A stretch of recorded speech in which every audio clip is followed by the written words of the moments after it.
நாளைக்கான வீடியோக்குரிய promo release பண்ணியிருக்காங்க. வீடியோக்குள்ளே போகிறதுக்கு முன்னாடி நம்ம சேனலை லைக் அண்ட் சப்ஸ்கிரைப் பண்ணிவிட்டு சப்போர்ட் பண்ணுங்கள். ப்ரோமோ வந்துட்டு நல்லாவே இருக்குது. ஸோ வீடியோவை ஸ்கிப் நம்ம கடைசி வரைக்கும் பாருங்கள். ஃபஸ்ட்டு சீனில் வந்துட்டு கார்த்தி ஆஃபீஸில் சிதம்பரம் பேசிட்டு போனார் இல்லையா, அதுக்கடுத்து யோசித்த மணிக்கே உட்காந்துட்டு இருக்காங்க. இந்த விஷயத்தை நம்ம எந்த மாதிரி வந்துட்டு ஹேண்டில் பண்ணலாம் அப்படின்னு சொல்லிட்டு அந்த சைடு தீபா மீனாட்சி ஃபோனில் பேசுகிறாங்க.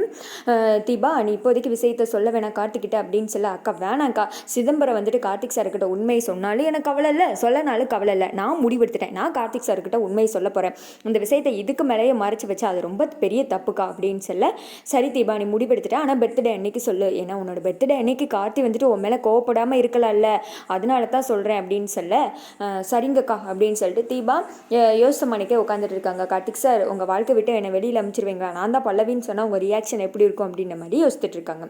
அடுத்த சீனில் ஹாலில் எல்லோரும் இருக்காங்க. அப்போ கார்த்தி வந்துட்டு வீட்டுக்கு வர்றாங்க. வந்ததுமே அபிராமி வாப்பா கார்த்தி அப்படின்னு சொல்லிட்டு அப்போ தான் தலையில் அடிபட்டிருக்கதை பார்த்துருக்காரு.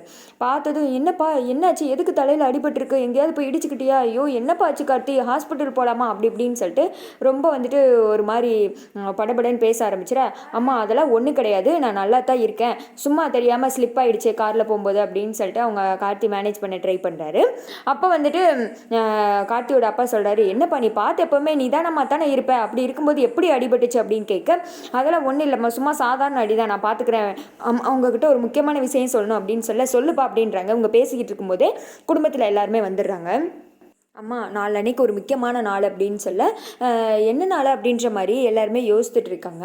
அப்போ தான் வந்துட்டு கார்த்திக் சொல்கிறாரு, நாளை கழிச்சு தீபாவோட பர்த்டேமா அப்படின்னு சொல்ல, அப்படின்னு சொல்லிட்டு அபிராமி ஒரு மாதிரி யோசனை பண்ணிக்கே இருக்கா. ஐஸ்வர்யா அது ஒன்று தான் இப்போ குறை, இங்கே இருக்கிறவங்களுக்கே யாரும் ஒன்றத்துக்கும் வழியை காணும், இதில் தீபாவோட பர்த்டேவை சொல்ல வந்துட்டா, சும்மாவே அத்தைக்கு பிடிக்காதுன்னு தெரியுதுல, எதுக்கு வாண்டடாக தேவலாமல் அவளை கொண்டு வந்து அசிங்கப்படுத்துகிறானே இவன் தெரிய மாட்டேங்க அப்படின்னு நினச்சிக்கிட்டு இருக்கேன். சரிப்பா அதுக்கு என்ன பண்ணுறது அப்படின்னு சொல்லிட்டு கேட்குறாங்க. இல்லைம்மா அவங்களுக்கு வந்துட்டு இதான ஃபஸ்ட் பர்த்டே இங்கே நம்ம வீட்டுக்கு வந்ததுக்கப்புறம் அதை வந்துட்டு கிராண்டாக செலிப்ரேட் பண்ணணும்னு நான் ஆசைப்பட்றேன் அப்படின்னு சொல்ல, ஓ விருப்பம்ப்பா அப்படின்னு சொல்லிடுறாங்க. இதை கேட்டது ஐஸ்வர்யா கோவமாக வருது. நம்ம ஏதாவது ஒன்று சொன்னால் மட்டும் அத்தை எப்படி பேச்சு பேசுவாங்க, ஆனால் அவங்க பையனுக்கு ஒன்றுனா சரி சரின்னு மண்டையாட்டுறதை பாரு அப்படின்னு சொல்லிட்டு திட்ட ஆரம்பிக்க, தீபா வந்துட்டு அப்போ தான் வந்துட்டு உள்ளே என்ட்ரி கொடுக்குறாங்க. இதை வந்துட்டு மீனாட்சி பார்க்குறாங்க.